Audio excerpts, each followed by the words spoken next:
This story is about a man that spent over $250,000 on online webcam girls, then offed his entire family. If any of you are into that sort of thing, pay attention.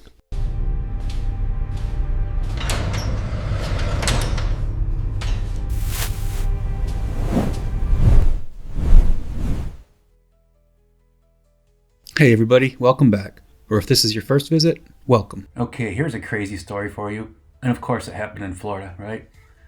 In January 2019, a quiet community in Chaluto, Florida woke up to a nightmare. 3 members of the Amato family were found shot to death in their home.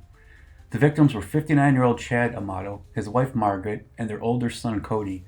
Only one person was missing, the youngest son, 29-year-old Grant Amato. From the start, investigators sensed something was off.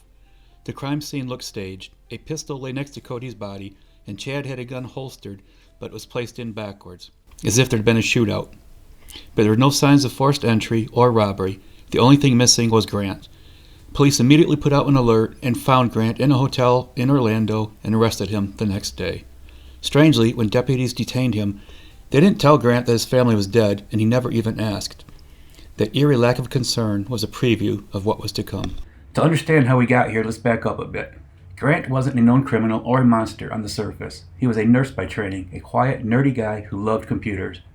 But in mid-2018, his life fell apart. He was fired from his hospital job, accused of stealing medication, although those charges were later dropped. He was jobless and depressed. He moved back into his parents' house. With too much free time and no real-world girlfriends, Grant lost himself online. One day, Grant discovered the world of webcam girls, live models who chat and perform intimate acts for paying viewers. It was interactive, exciting, and Grant got hooked. In June 2018, he encountered a cam model named Sylvie, a young woman from Bulgaria. She was everything Grant fantasized about. He became infatuated. Over the next 6 months, Grant spent an astronomical amount of money on his virtual relationship. By early 2019, he had fumbled over $200,000 of his family's money to Sylvia's site. He blew through his father's life savings, ran up $60,000 on his brother's credit card, and even took out a $65,000 loan on the house to pay for Sylvie's attention. In short, Grant was draining his family's wealth for a fantasy girlfriend. When Chad and Margaret Amato discovered what Grant had done, they were horrified. It was late in 2018, and their son had effectively stolen a fortune from them. Still, instead of calling the cops, they tried to help. They sent Grant to a rehab center for internet and, let's say, adult content addiction. After treatment, Grant returned home in January 2019 under strict conditions. Chad wrote up a list of house rules, and a no contact with Sylvia was at the top of the list. Grant agreed, at least outwardly. But addiction and obsession are hard habits to break. Within weeks, Grant was back online with Sylvie, in secret. On January 24, 2019, Chad discovered the breach. The confrontation that night was explosive. Furious that Grant had lied and was still wasting money on the cam girl, Chad kicked his son out of the house. Grant stormed off to a hotel that night, his mind surely racing. In the early hours of the next morning, January 25, Grant came back home with a gun. In a matter of minutes, he shot his father, mother, and brother to death, each with a single bullet to the head. It was an execution of his own family. Grant then tried to cover his tracks. He placed a gun by Cody's body and put a holster on his father's belt to make it look like a murder-suicide between his dad and brother. It was a clumsy staging, but Grant hoped it would confuse investigators. What he did next is almost beyond belief. Instead of calling 911 or even fleeing immediately, Grant's first moves were to get more money and return to Sylvie. Using his dead father's fingerprint, he unlocked his dad's iPhone and opened the bank app. Wow, that takes a certain kind of evil, doesn't it? He added his own name to his father's account, attempting to siphon funds. Then he grabbed Cody's credit card and drove to a nearby Publix parking lot. There, in the pre-dawn darkness, Grant hopped on their Wi-Fi and logged back into Sylvia's webcam site, spending $600 of Cody's money on more live chats and adult entertainment. It's jaw-dropping. While his family's bodies were still warm, Grant was in a parking lot paying for a cam show. This is how deeply his virtual obsession became. Later that morning, when Cody didn't show up for work, his worried girlfriend called the police. Officers arrived at the Amato home around 9 a.m. and discovered the massacre. Given the bizarre scene and the recent family feud, it didn't take long for them to suspect Grant. A statewide bulletin went out, and Grant was located at his Orlando hotel within a day. He went quietly into custody. At the sheriff's office, detectives began an intense interrogation. Grant remained remarkably calm and collected. Even though police hadn't told him any of the details, he did not ask. Anything like, "Is my family okay?" Nothing like that.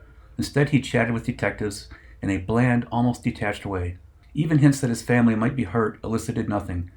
At one point, a detective asked Grant how he felt about the possibility of something happening to them, and he responded, "I have absolutely no ability to comprehend the words," as if the very idea was beyond him. He stayed emotionally disconnected. He admitted that he was embarrassed about his online relationship with Sylvie and the money he'd blown on her, but he denied harming his family. He claimed that he left the house after the argument, went to a hotel, and that was that. As the hours wore on, detectives pressed harder. They knew Grant was hiding something. Finally, they told him his family was dead and asked him to speculate on what might have happened. That's when Grant made a critical mistake. He said, "There was a shooting between Cody and my dad." This was a dead giveaway. The deputies had never mentioned how the family died, yet Grant's first guess perfectly matched the stage scene he'd created. Immediately, they pounced. "How would you know that?" Grant fumbled, suggesting perhaps his brother tried to protect me or help me. An absurd story that nobody was buying. The investigators now had him. They told Grant bluntly, "We know Cody didn't shoot your dad, we know Cody didn't shoot your mom, and we know Cody didn't shoot himself. The only plausible killer was you." Even then, Grant never broke down or confessed. He simply insisted, "I didn't do it," in a quiet voice, and said, "There's nothing else I can say." At one point, confronted with the photos of his slain family, Grant appeared to cry, but a detective later testified it was fake, feigned cry, and no tears. Through 8 long hours of interrogation, Grant remained stone-faced and defiant in his own passive way. He never offered a real explanation. In the end, all the detectives could do was charge him with 3 counts of murder. Grant Amato's trial began in July 2019 and drew national attention. Prosecutors laid out the case in a devastating detail. Grant's obsession with a cam model drove him to slaughter his family. The prosecutor showed trails of evidence, from the staged crime scene to Grant's frantic money transfers and late-night adult website spending, even after the killings. The motive was made very clear. When Grant's family tried to cut him off from Sylvie, he felt his world was ending, and he eliminated the people he blamed for it. The defense had little to work with. They pointed out that no murder weapon was found, and there were no fingerprints or DNA directly tying Grant to the scene.